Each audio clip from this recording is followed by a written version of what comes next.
The 2019 Armed Forces Remembrance Day celebration has come and gone.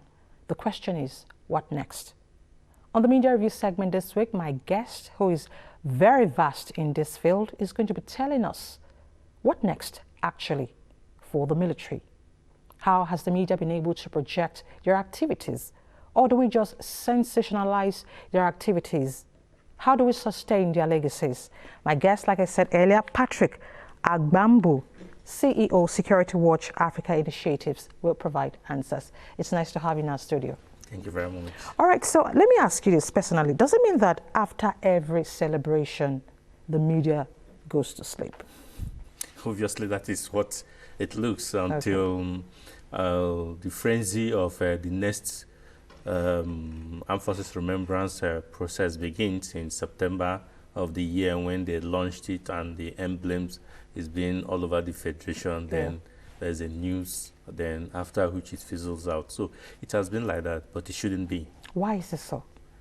Yes, because I think the media has not come to buy into the idea behind this Armed Forces Remembrance celebration. The media has not come to appreciate, so to say, made to appreciate the sacrifices of these men in uniform that had laid their lives down for us Nigerians and for the media to even practice in the first instance. They have not been brought in to come to appreciate the sacrifices, and that is why it's not given the pride of place or the prominence it should. So it only comes in during the ceremonies.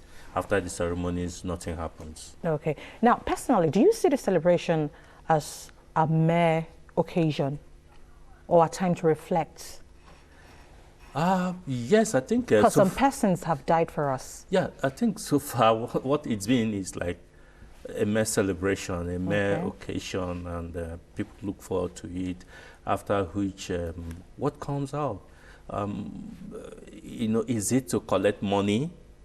And if it's to collect money, raise funds, what is it being used for? Who benefits from this money?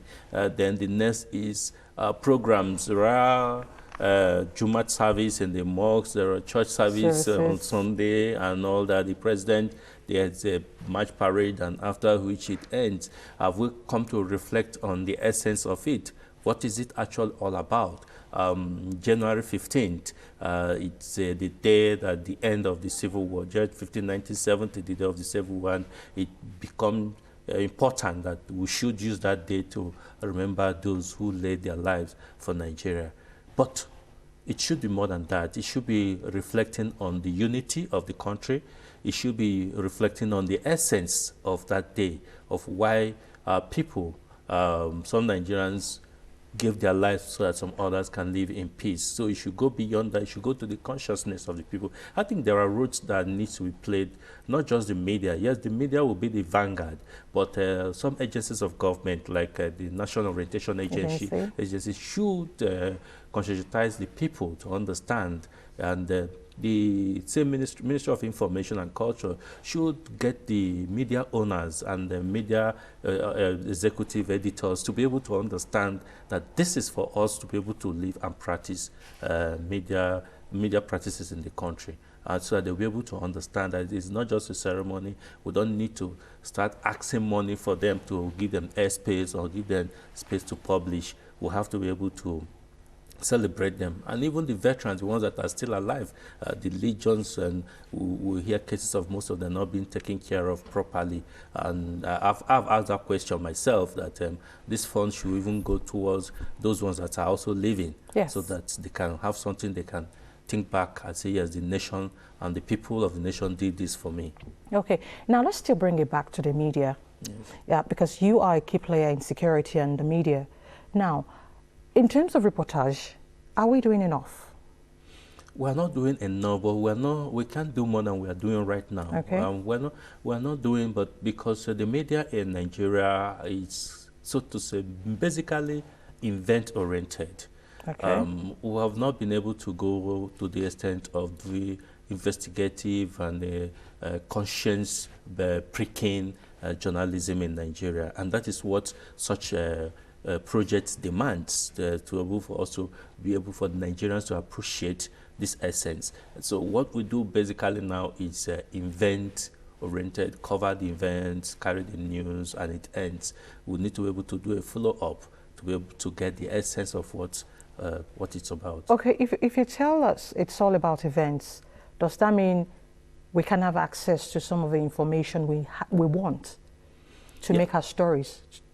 Yes, yes. It's currently as it is again. Like I said, to do what we should be doing, which is going just beyond event coverage, it needs money. But how much money does the media in Nigeria have to be able to do investigative reportage, to go into getting all these documents, all those materials that you talked about? We would like to do stories about how the first edition of this Armed Forces Remembrance, who has benefited, but you need money to be able to follow up all these things. But the media does not have such money. Unlike some countries, developed countries, where you have media funds, where you have their grants that you can access to be able to do some of all these projects. If as a reporter, a news producer, I decide to do something in that light to keep this thing going, where do I get such funds? We don't have it in Nigeria. So media organizations struggle to be able to keep up operations and get funds for events, and so to be able to have funds to go back and get materials is another ball game. Okay, now for every journalist in Nigeria, do we really have access to the information we need on the military? Yes, we do. Yes, in the past, the military seems to be very secretive. Okay. But just recently, we must give kudos to them. They have opened up. Today, they embed media operatives who wants to follow them in operations.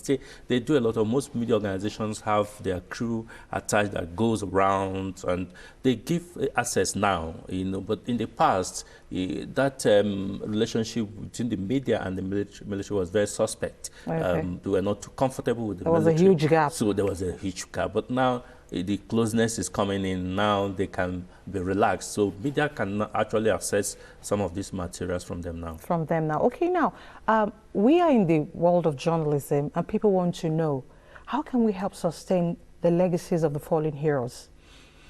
Yeah, okay, good. Because I think it goes beyond raising funds for their children, exactly, or doing something in the barracks for them.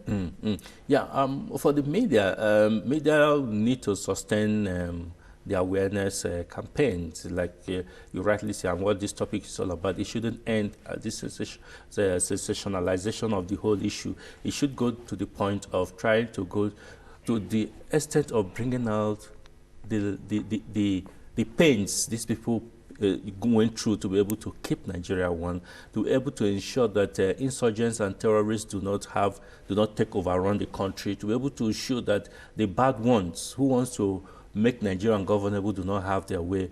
The media needs to be able to sustain that, bring it to fore for the Nigerians to be able to appreciate. But like I said, for the media to do that, they need the cooperation of the military as a whole, which I'm sure they are beginning to open up for the media. Too, the media organization itself has to be able to look for a way of funding, but funding is very, very important. Unless the military will be able to provide the funding, because it's quite expensive. Media practice is expensive. Some people do not understand. Of course, the media is not free. It's not free. It's not free any longer. Yeah. The advent of even social media, a lot of people think you can get even this free. It's not even free. Because you still need to buy your data. Exactly, you still need to. So it's not free. So those are the areas that needs to be taken into consideration if we must sustain the tempo of creating the awareness of the sacrifices these people had made for us to be one. Okay, now personally, when you see a military personnel, what comes to your mind?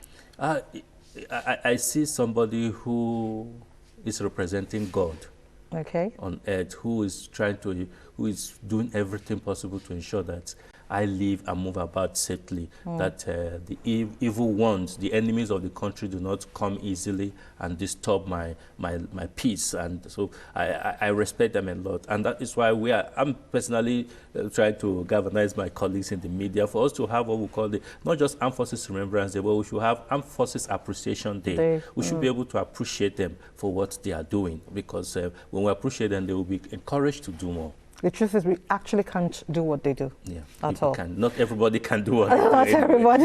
Yes, it's true. All right, Mr. Patrick Agbambo, thank you so much for your time. It's my pleasure. Thank you very much. Thank you. And that's it on the Media Review segment this week.